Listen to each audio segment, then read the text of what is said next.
अस्सलाम वालेकुम। उम्मीद है आप लोग खैरियत से होंगे। मैं सदफ़ अडोबे इलस्ट्रेटर ट्रेनिंग की एक नई वीडियो के साथ हाज़िर हूँ। मेरा आज का जो टॉपिक है वो टेक्स्ट टाइप के हवाले से है। मैंने आपको पिछली वीडियोज़ में बताया था कि भी आप किस तरह से ग्राफ़िक्स डिज़ाइन कर सकते हैं, लोगो बना सकते हैं, शेप्स का इस्तेमाल आप कैसे कर सकते हैं। तो हम किसी भी लोगो या बैनर्स बनाने के लिए वहाँ पे कुछ राइटिंग करते हैं, कुछ लिखाई का हम काम करते हैं। तो वो लिखाई का काम हमारा आज ये टेक्स्ट टाइप के ज़रिए होगा। तो आप अपने टूल बार में देख सकते हैं कि आपके पास सिंपली एक टी का ऑप्शन नज़र आएगा। आप अपने कीबोर्ड से इसका शॉर्टकट भी इस्तेमाल कर सकते हैं टी। आप जैसे ही टी को प्रेस करते हैं तो आपके पास इस तरह से कर्सर आ जाएगा। आप इस कर्सर को इस तरह ड्रैग करके एक बॉक्स बना सकते हैं जिसके अंदर कुछ मुख्तलिफ़ किस्म की राइटिंग लिखी हुई होती है। आप इसको कम या ज़्यादा भी कर सकते हैं। इसी तरह आप अपने कीबोर्ड से बैक स्पेस का बटन प्रेस करेंगे तो आपके पास इस तरह से कर्सर आ जाएगा और आप यहाँ पे कुछ भी राइट कर सकते हैं। मैं चाह रही हूँ कि मैं अपनी जो राइटिंग है वो एक सिंगल लाइन में लिखूँ, तो उसके लिए मैं सिंपल क्या करूँगी, मैं अपने कीबोर्ड से टी का बटन प्रेस करूँगी। जैसे मैं टी का बटन प्रेस करती हूँ तो मैं सिंगल क्लिक करती हूँ तो मेरे पास इस तरह से कर्सर आ जाता है। मैं यहाँ पे कुछ भी लिख लेती हूँ, जैसे मैं यहाँ पे लिख रही हूँ हेलो वर्ल्ड। तो अब मैं चाहती हूँ कि मेरे पास सेकंड लाइन में भी कुछ राइटिंग आए, तो मैं एंटर का बटन प्रेस करूँगी तो मेरे पास कर्सर सेकंड लाइन में आ जाएगा और वहाँ पे मैं यहाँ पे लिखती हूँ अडोबे इलस्ट्रेटर। तो आप देख सकते हैं कि मेरे पास ये जो राइटिंग है ये 2 लाइंस में कन्वर्ट हो गई है। पहले जो बॉक्स सा बनाया था वो हमारे पास बेसिकली कोई भी स्टोरी, लेटर, एप्लीकेशन वगैरह लिखने के काम आता है। आप अपने कंट्रोल बार में जाएंगे, यहाँ पे करैक्टर के ऑप्शन पे क्लिक करेंगे तो आपके पास एक पैनल सा बना आएगा। इसमें आप फ़ॉन्ट साइज़ पे जाके इसका कोई भी डिज़ाइन, कोई भी शेप्स यहाँ पे सिलेक्ट कर सकते हैं। तो मैं यहाँ पे एक डिज़ाइन ले रही हूँ और मैं आपको जूम करके दिखा भी देती हूँ कि हमारे पास ये जो डिज़ाइन मैंने लिया है इसके किस तरह से हैंडल से बने हुए हैं। ये देखें, ये एल के ऊपर, ये डब्ल्यू के ऊपर हैंडल से बने होते हैं। ये जो हैंडल्स होते हैं इनको हम कहते हैं सेरिफ।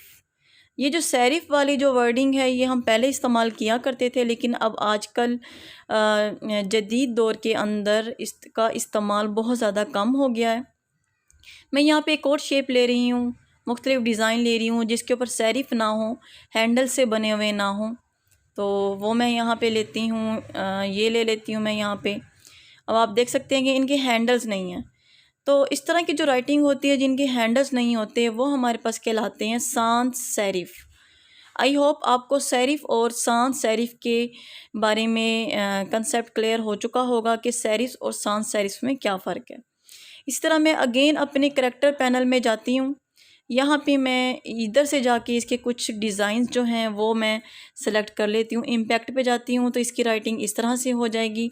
इसी तरह मैं अगेन अपने करैक्टर के पैनल में जाके इससे नीचे हमारे ऑप्शन है रेगुलर, इस पर मैं क्लिक करती हूँ तो यहाँ पे मेरे पास मुख्तलिफ़ किस्म के ऑप्शंस दिए हुए हैं, लाइट, डार्क, ये आप देख सकते हैं, रेगुलर, इटैलिक, बोल्ड। जिस तरह मैं इनको क्लिक करती जा रही हूँ वो अपनी साइज़ के मुताबिक इनके डिज़ाइन देता जा रहा है। तो आप इनमें से कोई भी सिलेक्ट कर सकते हैं। मोस्टली हम यहाँ पे रेगुलर इस्तेमाल करते हैं। तो यहाँ पे जो नंबर 1 पे है वो इसका फ़ॉन्ट साइज़ है। आप जो फ़ॉन्ट साइज़ है वो आप इसका चेंज कर सकते हैं। करैक्टर जो होता है, करैक्टर का जो पैनल है इसका एक कीबोर्ड शॉर्टकट जो हम लोग यहाँ पे इस्तेमाल करते हैं वो आप सिंपली अपने कीबोर्ड से कंट्रोल टी का बटन प्रेस करेंगे तो आप जैसे ही अपने कीबोर्ड से कंट्रोल टी का बटन प्रेस करेंगे तो आपके पास ये जो करैक्टर का पैनल है वो आपके आर्ट बोर्ड पे नज़र आएगा।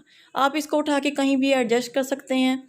आप यहाँ पे क्लिक करेंगे, जो इसकी डैश लाइंस हैं यहाँ पे शो ऑप्शंस पे क्लिक करेंगे तो ये आपके पास पूरा एक बॉक्स सा बना नज़र आएगा। इसके जो ऑप्शंस हैं वो भी आपको नज़र आएंगे। यहाँ पे हम नंबर 1 पे डिस्कस करते हैं फ़ॉन्ट साइज़। आप यहाँ से इसके फ़ॉन्ट साइज़ को कम या ज़्यादा कर सकते हैं। और ये जो है इस पर लिखा भी हुआ है सेट द फ़ॉन्ट साइज़। इसी तरह हमारे पास जो अगला है वो है हमारे पास लीडिंग। लीडिंग बेसिकली क्या होती है, हमारे पास लीडिंग्स को जैसे मैं यहाँ पे ज़्यादा कर रही हूँ, आप देख सकते हैं कि 2 लाइंस के दरमियान जो गैप है वो कम हो रहा है। जब मैं इसको कम करती हूँ तो कम होगा, जब मैं इसको ज़्यादा करती हूँ तो हमारी जो दो लाइन्स हैं इनके दरमियान में गैप ज़्यादा हो जाएगा। तो मैं यहाँ पे लिख भी देती हूँ कि लीडिंग बेसिकली क्या होता है, तो gap between two lines. Leading का जो ऑप्शन होता है वो हमारे पास गैप बिटवीन टू लाइन्स के दरमियान में जो गैप होता है उसके लिए हम लोग क्या सिलेक्ट करेंगे, लीडिंग्स। अब जो अगला हमारे पास ऑप्शन है वो हमारे पास है ट्रैकिंग।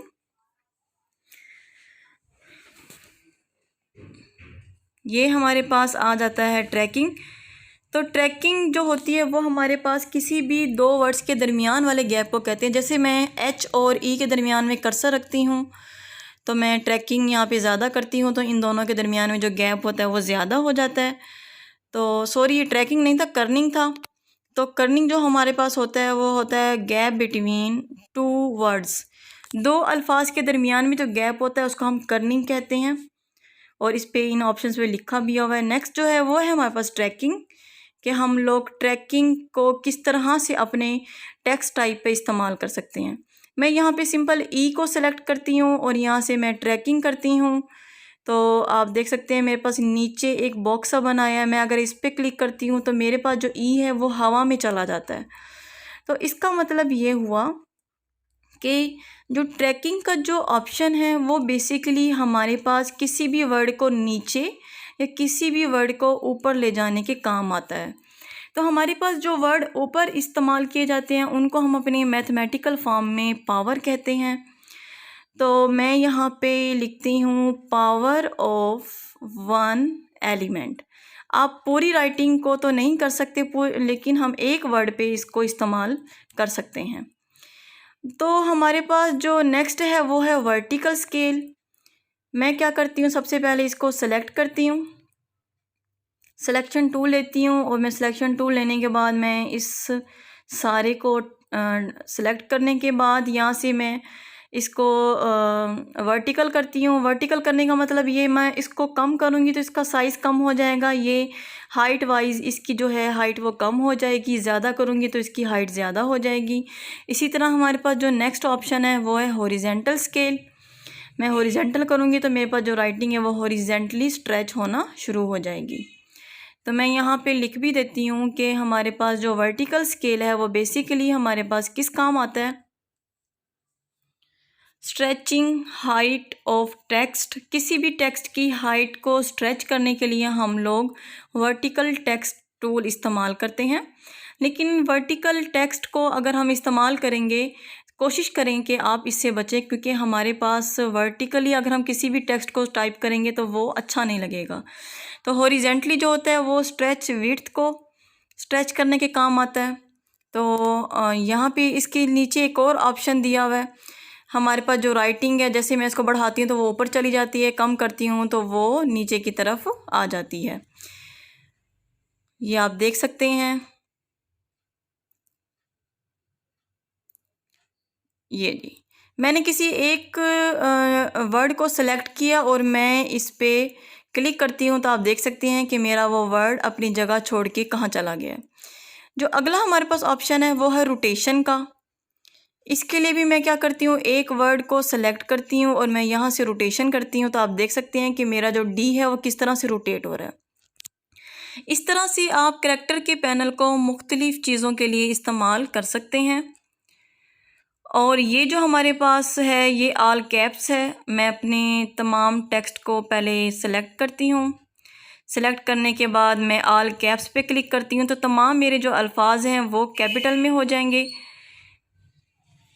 और इसी तरह मैं अगला इसके साथ वाला इस्तेमाल करती हूँ तो आप देख सकते हैं कि मेरे फर्स्ट वर्ड तो कैपिटल, बाकी भी कैपिटल होंगे लेकिन वो साइज़ में छोटे हो जाएंगे।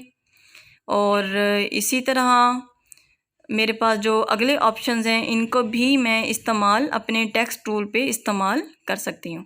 मैं इसको उठा के अपने यहाँ पे कहीं भी एडजस्ट कर सकती हूँ। ये देख सकते हैं कि मेरे पास ये पैनल आ गया है। मैं यहाँ से इसको क्लिक करके किसी भी टाइम अपने आर्ट बोर्ड पे काम करते हुए यहाँ पे ऑन करके इसको इस्तेमाल कर सकती हूँ।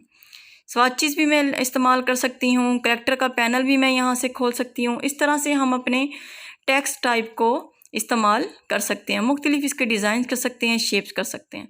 अब आते हैं हम इसके अंडरलाइन की तरफ। ये अंडरलाइन कर देगा। इसे जो अगला है वो हमारे पास इस टाइप के ऊपर लाइन ड्रा कर देगा, तो हमें इसकी इतनी ज़्यादा ज़रूरत नहीं होती।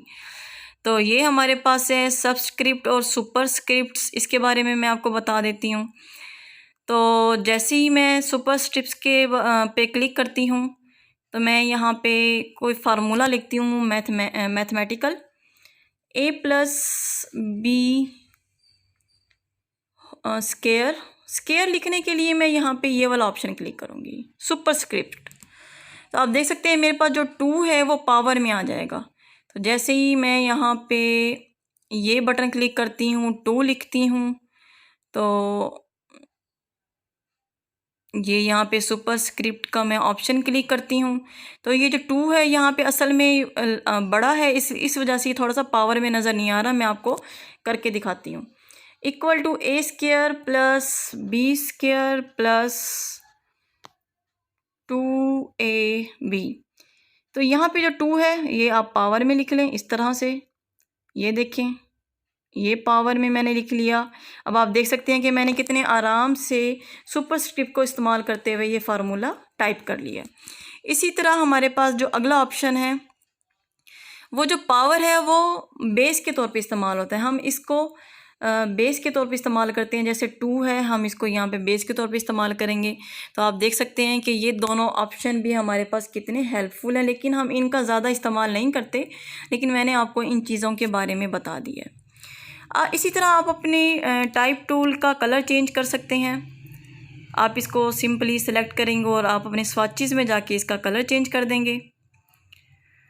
ये देख सकते हैं मैं अब यहाँ पे इसका कलर चेंज कर रही हूँ। मैं इसका रेड कर रही हूँ। आप कोई भी इसका कलर ले सकते हैं। अब मैं इनको उठा के ऊपर कर रख रही हूँ। और मैं अब आपको एक और चीज़ बताती हूँ, टाइप ऑन अ पाथ, कि हम कर्व कैसे बना सकते हैं, अपने टाइप की लिखाई को तिरछा आड़ा कैसे कर सकते हैं। तो उसके लिए सिंपली मैं यहाँ पे एक सर्कल बनाती हूँ। इसका स्ट्रोक जो है वो मैं कम कर देती हूँ। अब आप देख सकते हैं कि हमारे पास टूल बार के अंदर जो टी का ऑप्शन बना हुआ है, इसको आप लॉन्ग क्लिक करेंगे या इसके छोटे से एरो पे क्लिक करेंगे तो ये जो बॉक्स हमारे पास नज़र आता है ये इसकी पूरी फैमिली होती है। ये मैं आपको अपनी प्रीवियस लेक्चर में बता चुकी हूँ। यहाँ पे है टाइप ऑन अ पाथ। इस तरह से मेरे पास ये कर्सर सा बना आएगा। मैं अपने इस कर्सर को अपने इस सर्कल पे रखती हूँ तो इस पे ऑप्शन आ रहा है पाथ। जैसे ही मैं इस पाथ पे रखती हूँ, क्लिक करती हूँ, तो मेरे पास इस तरह से राइटिंग आती है और मैं यहाँ पे बैक स्पेस करके लिखती हूँ टाइप ऑन अ पाथ। इसी तरह मैं इसको क्लिक करती हूँ तो मेरे पास इस तरह से हैंडल से बने हुए आ जाते हैं। ये 2 छोटे छोटे वाइट कलर के बॉक्स से नज़र आ रहे हैं आपको। मैं डायरेक्ट सिलेक्शन टूल से भी इसको सेलेक्ट कर सकती हूँ। मैं अपने इस टाइप ऑन अ पाथ को सेलेक्ट करके इसको छोटा या इसको बड़ा भी कर सकती हूँ अपनी राइटिंग को। मैं यहाँ पे डायरेक्ट सिलेक्शन टूल लेके इसको सेलेक्ट करती हूँ। मेरे पास इस तरह के हैंडल से बने आएंगे। मैं अपने इस हैंडल को यहाँ से पकड़ती हूँ। ये 2 हैंडल्स हैं, एक स्टार्ट पॉइंट और एक एंड पॉइंट। मैं यहाँ से घुमा के इसको यहाँ तक ले आती हूँ। तो आप देख सकते हैं कि मैंने किस तरह से इसको घुमा के, मैं असल में इसको हैंडल्स को यहाँ पे गेट कहती हूँ। ये हमारे गेट्स हैं जिनको मैं इस्तेमाल करी। ये दरमियान वाला जो आपको गेट नज़र आ रहा है, इसके ज़रिए मैं अपने इस टाइपिंग को मिड में कर देती हूँ। ये देखें। और इसी तरह मैं अगेन क्या करती हूँ, मैं अगेन इसको कॉपी करती हूँ। Ctrl+C Ctrl+F का बटन प्रेस करूँगी मैं अपने कीबोर्ड से। F का बटन प्रेस करने के बाद मैं यहाँ से इसको पकड़ूँगी मिड से। और अब आप इसको ऐसे नीचे ले जाएं और इस तरह से मैं अपने माउस को घुमाऊंगी अंदर की तरफ। तो ये जो मेरा टाइप टूल है वो इस तरह से मेरी राइटिंग लिखी हुई आ जाएगी। आप यहाँ से गेट को थोड़ा सा ओपन भी कर सकते हैं। ये मेरा थोड़ा सा गलत हो गया है, मैं इसको अगेन बनाती हूँ। ये अगेन मैंने सर्कल लिया यहाँ पे और सर्कल बनाने के बाद मैं इसका स्ट्रोक जो पॉइंट है वो थोड़ा कम कर लेती हूँ। और मैं यहाँ पे क्या करती हूँ, सिंपल मैं टेक्स्ट टाइप टूल लेती हूँ। टेक्स्ट टाइप टूल लेने के बाद मैं यहाँ पे अपने कर्सर को रखती हूँ और ये देख सकते हैं आप, मेरे पास इस तरह की राइटिंग आ जाएगी। मैं बैक स्पेस करके यहाँ पे कोई भी टाइप कर लेती हूँ, टाइप ऑन अ पाथ। इसके बाद मैं क्या करती हूँ, मैं यहाँ से डायरेक्ट सिलेक्शन टूल लेके इसको मैं सेलेक्ट करती हूँ। ये मेरे पास गेट से बने हुए आए हैं। मैं अपने इस गेट को यहाँ से पकड़ती हूँ, ये देखें, और पकड़ के मैं इसको इस तरह से पाथ के लास्ट में जाके घुमा देती हूँ। तो ये मेरे पास कौन सा गेट आ गया, ये एंड गेट आ गया। और दरमियान वाले से मैं इसको अपने स्मार्ट गाइड के ज़रिए इसको मिड में कर देती हूँ। ये आप देख सकते हैं कि मेरे पास किस तरह से आ गया। अगेन मैं कंट्रोल सी कंट्रोल एफ़ का बटन प्रेस करती हूँ। उसके बाद मैं अपने मिड वाले को पकड़ के इसको नीचे ले जाती हूँ और मैं अपने माउस को इस तरह से ड्रैग करके अंदर की तरफ ले जाती हूँ। मेरे पास ये जो गेट नज़र है इसको मैं मज़ीद खोल देती हूँ ताकि हमारे पास जो पाथ छुप गया था वो नज़र आ जाए। इसी तरह मैं इसको सिलेक्ट करके अपने टाइप टूल से इसको मैं सिलेक्ट करूँगी। सिलेक्ट करने के बाद मैं कीबोर्ड से बैक स्पेस का बटन प्रेस करूँगी और मैं यहाँ पे लिख देती हूँ अडोबी इलस्ट्रेटर। ये आप देख सकते हैं कि मैंने किस तरह से यहाँ पे एक दूसरी वर्डिंग लिखी। जैसे ही आप इसको लिखेंगे तो आप देख सकते हैं कि आपके पास जो सर्कल है वो गायब हो गया है। आप अपनी मर्ज़ी से दरमियान में एक बड़ा सर्कल भी बना सकते हैं। इसको मैं अरेंज करूँगी, अरेंज सेंड टू बैक, ये बैक पे चला जाएगा। इसका मैं कलर चेंज कर देती हूँ यहाँ से, ये देख सकते हैं आप। इसी तरह मैं इसको अरेंज कर लूँगी। अरेंज करने के बाद मैं अगेन इसके दरमियान में एक और सर्कल बना देती हूँ। आल्ट प्लस शिफ्ट का बटन प्रेस करते हुए मैं यहाँ पे सर्कल बनाती हूँ। इसका मैं यहाँ पे कलर चेंज कर देती हूँ, ये जी, इसको सेट कर देते हैं हम यहाँ पे। इस तरह से आप किसी भी इंस्टीट्यूट का, किसी भी लोगो का, कोई भी डिज़ाइन आप यहाँ पे बना सकते हैं और इस तरह से अपने लोगो डिज़ाइन कर सकते हैं। आप अपने बैनर्स बना सकते हैं, उन पे इस तरह की राइटिंग कर सकते हैं। इसी तरह अब आप क्या कर सकते हैं, आप अपने इस टेक्स्ट का कलर भी चेंज कर सकते हैं। आप सिंपली क्या करेंगे, इसको सेलेक्ट करेंगे, यहाँ से आप कोई भी कलर ले लेते हैं। मैं येलो ले लेती हूँ। ये देख सकते हैं आप कि इसका जो कलर है वो चेंज हो चुका है। इस तरह से आप कोई भी डिफरेंट कलर भी लेके इसको यूज़ कर सकते हैं। और मैं यहाँ पे इसका साइज़ भी छोटा बड़ा कर सकती हूँ। जो जो काम हमने टेक्स्ट टूल के साथ किए वो मैं सब कर सकती हूँ। आई होप मेरी आपको ये वीडियो पसंद आई होगी। नेक्स्ट वीडियो के लिए अल्लाह हाफिज़।